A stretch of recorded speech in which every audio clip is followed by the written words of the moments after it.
Good morning, everybody. Welcome to Behind the Door series number 32. I'm Trent, owner of LMB Counseling. Thanks as always for being here. We realize that most people will watch this after the fact. I am in Sade's room. This is not my pretty artwork behind me.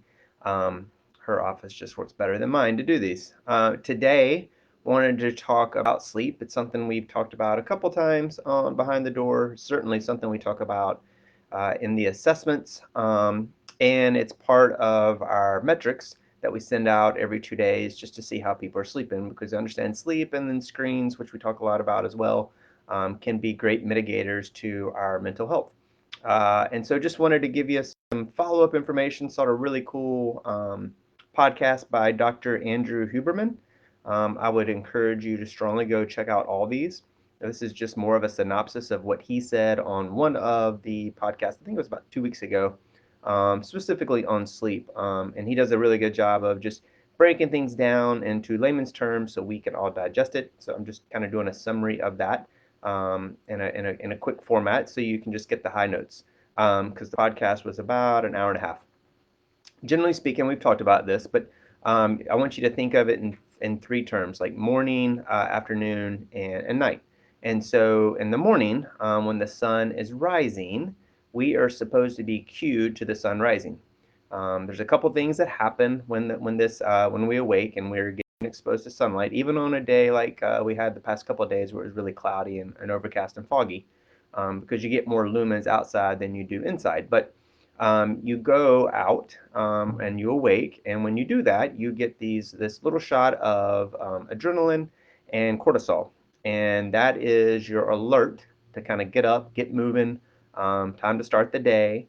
And then if you'll go outside, even if it's not sunny, and just expose yourself, depending on the lumens, and the lumens is just how much light you're getting from the atmosphere or just being outside at that time. And so if it's a sunny day like it is today here in Charlotte, it can be 2 to 10 minutes. If it's a cloudy day, it may take a little longer. But when you do that, you're exposing yourself to that natural light, and it kicks off this little kind of I can't even say it, event that happens in your brain, and it triggers what's called the nuclear nucleosis. And it is the pretty much the place in your brain that sends all the signals to the other parts of the body to get going and get moving. And so being outside during sunrise, it kickstarts all this stuff. If you're inside, like I am right now and behind a window, it can take 50 to 100 times longer to get the same benefit that you would get if you were outside. So a lot of things are happening in the morning. Their circadian rhythm is getting reset.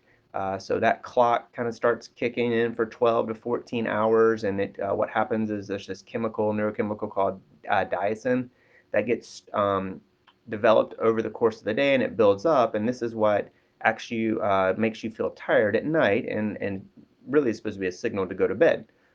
You can, of course, offset that by staying up later and exposing yourself to artificial light and things like that. So there's ways to get around it, but it's just the body's natural rhythm to allow this chemical to build up to say, hey, it's time to go to bed.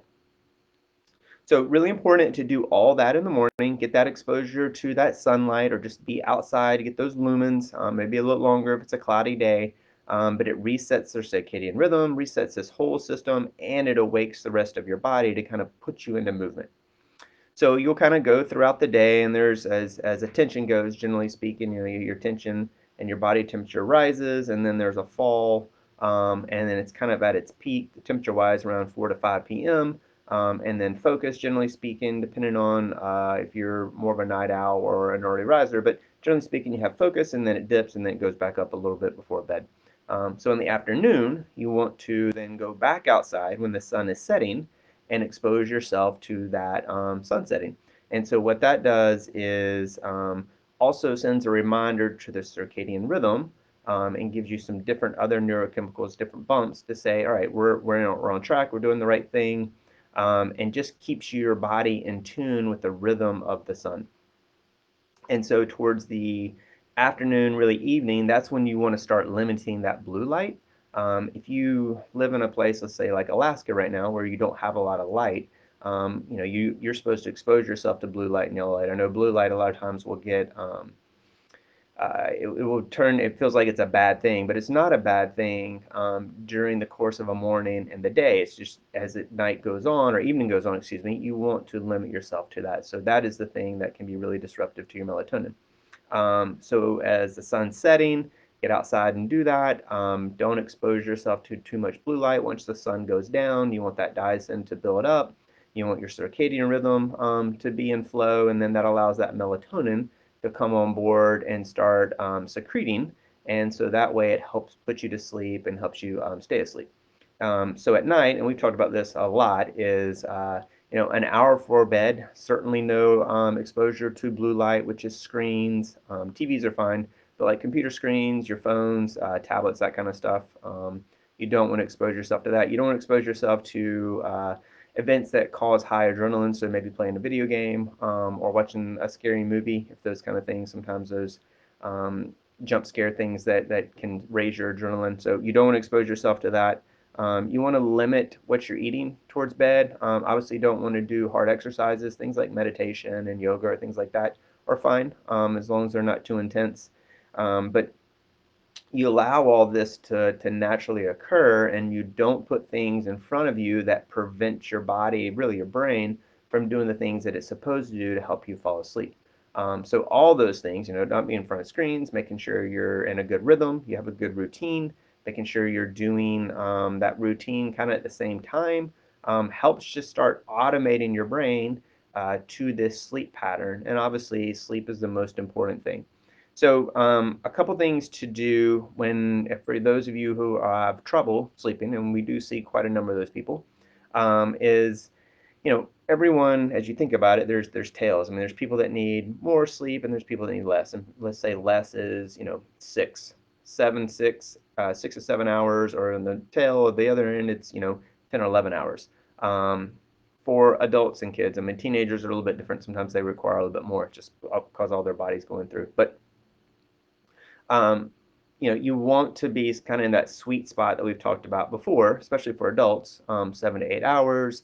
Kids are, 8, 9, and then, or teenagers, excuse me, and then, kids are like sometimes 9 to 10. So you want to be in that sleep spot of like making sure you're going to bed so you can get enough sleep by the time you have to wake up the next morning and be in a routine to do that. So for those of us that may have trouble falling asleep, it's really important to try to disconnect the mind. And so instead of trying to think your way through it, which is a lot of things that we teach here throughout the day, of engaging your prefrontal cortex to help you regulate yourself, you really want to have the body control the mind. And so that can be done through yoga, that can be done through hypnosis, meditation, this other thing called yoga nidra or nidra. I may be pronouncing that wrong.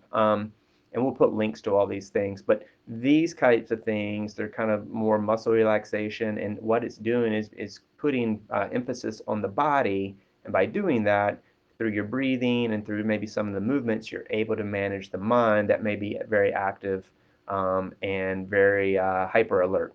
So you want to use all those things to kind of bring awareness to it. The other thing that Dr. Huberman said, as far as taking melatonin over the counter, is he had some suggestions and maybe even concerns, especially if you're a teenager. He said there's been some results, and he looks at the papers, does a lot of research, that melatonin had been linked to suppressing some of the onset of puberty in adolescence.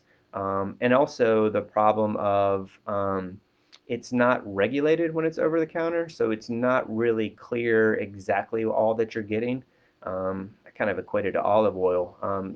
Something says it's pure, but when it gets tested, it's really not as pure as what you think you're buying. And that is also true for melatonin. There can be quite a range in the dosage, and so you just want to be careful of those things. And ultimately, you want your body and your brain to be able to do things on its own rather than supplementing it as much as possible. Sometimes we have to, just to reset it. But so just bear all those things in mind. Keep all those things in mind. Sleep is the most important thing you can do, and we really encourage you to follow these tips and talk to us about anything you have questions about. And we will see you next week. Have a great week.